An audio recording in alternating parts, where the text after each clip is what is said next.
बातमी खरी, भूमिका ठाम. उद्याच्या निवडणुका जिंकायचं असेल अध्यक्ष साहेब खूप मायक्रो लेवलला तुम्हाला जावं लागणार आहे, बाहेर विचार करावा लागणार आहे, कार्यकर्त्याची हिस्ट्री करावं लागणार आहे, त्याचे प्रश्न सुटून घ्यावे लागणार आहे, त्याला ताकद द्यावी लागणार आहे. हे कार्यकर्ते इतके ताकदीचे आहे, एकदा बाहेर पडले ठरवलं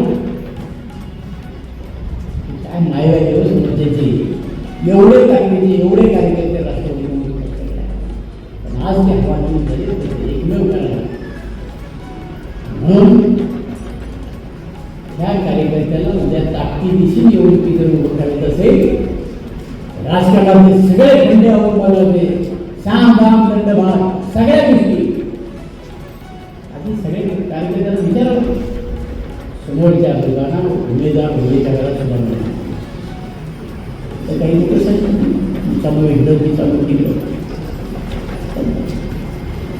तो कुठं जाणार त्यांचं त्यांना आपल्याला काय म्हणायचं काही कारण नाही, त्या लोक समोर विचार म्हणून कार्यकर्त्यांची फरफट करायची का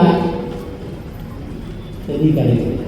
मला काही निर्णय घेता येत असते आमच्याकडे लोक आली नव्हती आम्ही सांगितलं ठीक आहे ना, नाही नाही आम्ही घरी बसू,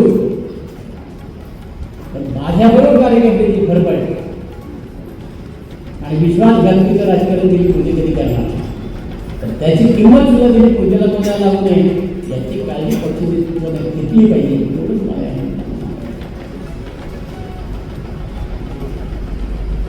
मगाशी काही लोक मला येऊन सल्ला देतात कांदा तुम्ही देतो काय समजू नका होय दुसरा त्याचं कांदाही घेतलं 35 मिनिटं चॅनल आहे आणि त्याच्याकरता काय लागलं आहे प्रत्येकाला वय मर्यादा लायकी म्हणून माणसं बोलली दिली म्हणजे काही एका दिवसाचा आमदार झाला.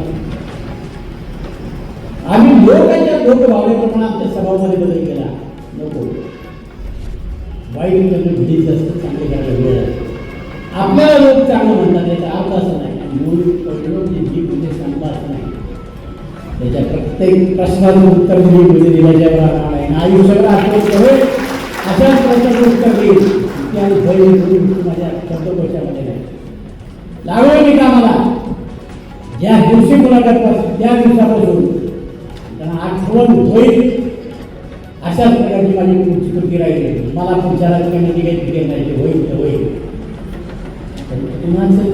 आज म्हणजे राजकीय जीवनामध्ये मी कसं ऐकून घेतलं होय जगाला संधी मिळते म्हणजे याचा अर्थ तुम्ही चुकीच्या पद्धतीने बोलणार तुम्ही या ठिकाणी माहिती ना ज्यांना लाईट बिलं भरता येत नाही चोरून लाईट विकतात त्यांच्या मी करू शकतो असा कुठला माहिती आला त्यांनी सांगावं माझे 10 रुपये आम्ही मिळाले तुमची 20 करोड लोकांच्या समोर मांडणार की एवढे एवढे पैसे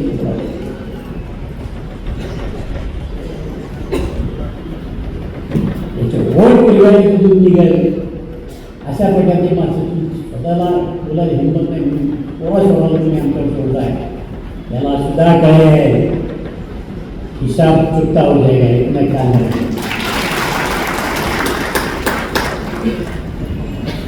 माझ्या वाटेची सगळी नका आला तुम्ही बोलता आता काही सगळे मुख्य माझ्या मागे आहेत कारण मी तरी काय तुम्हाला काय दिलं नाही मी अरे मी कधी माझ्या कमिटीचा सभापती झालो नाही लोक म्हणत असताना सुद्धा अनेकांना सभापती केले तुम्ही वोट देऊन बसा अनेकांना जिल्हापर्यंत सदस्य केलंय अनेकांना मोठमोठाले पदे दिली तुम्ही वोट देऊन बसता मला नाही बोलताय तुमची तोंडच होते तुम्ही आले मला कुठली अडचण आहे तर माझ्याकडे येतात मी तुमची अडचण सोडतो मी नको बोलायला हात घालून तोंड बंद करून बसणारे कार्यकर्ते अशा कार्यकर्त्यांची जेव्हा राजकारण होत नाही कधी तुम्हाला तुमच्या आयुष्यात प्रसंग येतील ना नाही ना त्यावेळेस सुद्धा तुमच्या मागे तुम्ही वाढायला पाहिजे होय जिल्ह्यामध्ये जाईपर्यंत इकडे काय होऊ शकते याची तुम्हाला कल्पना आहे आणि तुमच्या अनेकांना वाकडं बोलण्याचं काम जर मी केलं असेल माझ्याबद्दल तुम्ही वाकडं बोललं असेल तुम्ही सुद्धा काहीतरी परामर्श घेतला पाहिजे की नाही काय तुम्हाला पाहिजे ताकद ती सांगा सगळी ताकद तुमच्या मागं करतो तुमच्याकडे बोट दाखवेल त्यालाही कळेल की आपले बोट कशा अवस्थेत राहिले तुमची हिंमत माझ्याकडे आहे. तुमच्यामध्ये नाही हिंमत, मी सगळी हिंमत आलो कार्यकर्त्यांना माझी आणि गटानंतर विनंती राहणार आहे. उद्याच्या निवडणुका जिंकायचं असेल, एखाद्या कार्यकर्त्याला आपल्याला उभं करायचं असेल, त्या मागे ताकदीनं उभं राहा. हे सगळ्यांनी जवळलं पाहिजे. त्यामुळे मला याची कधी भीती वाटली.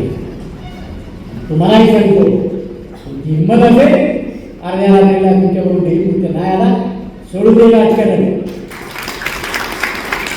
गेलोय मी अर्ध्या रात्रीला सुद्धा पोलीस स्टेशनला गेलेला आहे, अर्ध्या रात्रीला उदून फोन केलेला आहे. कार्यकर्त्याच्या मागे ताकद उभी करणारा दिली तुमची आहे. असं मी कधी म्हटलं नाही की चला एक एक काम करण्याकडे 100 वेळा मला त्या ठिकाणी चक्रा मारायला येणार. नेत्यांचे सगळे सभा होऊन ही कामं करून आणली असं वाटू देऊ नका की आम्ही करून गेले लगेच त्या ठिकाणी काम करतात. आम्ही 100 वेळा चक्रा मारल्या, तेव्हा तुमचं काम झालं. आज या तालुक्यामध्ये एवढे पूल बांधले, रस्ते केले, शाळा बांधल्या, सगळं काय केलं नाही, पाणी पुरवठा केलं, सगळं केलं. ते सगळं संपतं का काय? तुमच्या माग करता एवढं सगळं केलं असेल तर तुम्हाला वेळ आलेली, तुम्ही सुद्धा त्याचं उतराई झालं पाहिजे. उतराई होण्याकरता ताकदीनं लढा. काय पाहिजे, काय करायचं तेवढं सांगा, सगळं करू, सगळं करू. मी गेल्या 8-15 दिवसामध्ये माझी सगळी भूमिका बदलली, सगळ्या प्रकारचं प्लॅनिंग केलं. वेळ प्रसंगी जे जे वापरता येईल ते सगळं वापरणार आहे. समोरच्याला त्याची ताकद प्राप्ती होणार आहे, एवढंच तुम्हाला या निमित्तानं सांगतो. आव्हान मी स्वीकारलेलं आहे. मी कामाला तुम्ही थांबू नका. या तालुक्यामध्ये कुणाची ताकद आहे ते दाखवून देण्याची वेळ आली, त्याच्याकरता तुम्ही साथ मला पाहिजे. भक्कम ताकदीचे कार्यकर्ते माझ्या मागे उभे राहिले पाहिजे. वेळ आली तर आठीच्या आखी मतदारसंघ निवडून आणण्याची हिंमत आपल्याकडे ताकद आहे. पण सोळा पंचायत आणून टाकले फक्त कार्यकर्त्याला माझी माहिती. जर आम्हाला मिळालं तर आम्ही तुमचे, नाही मिळालं चाललो आम्ही.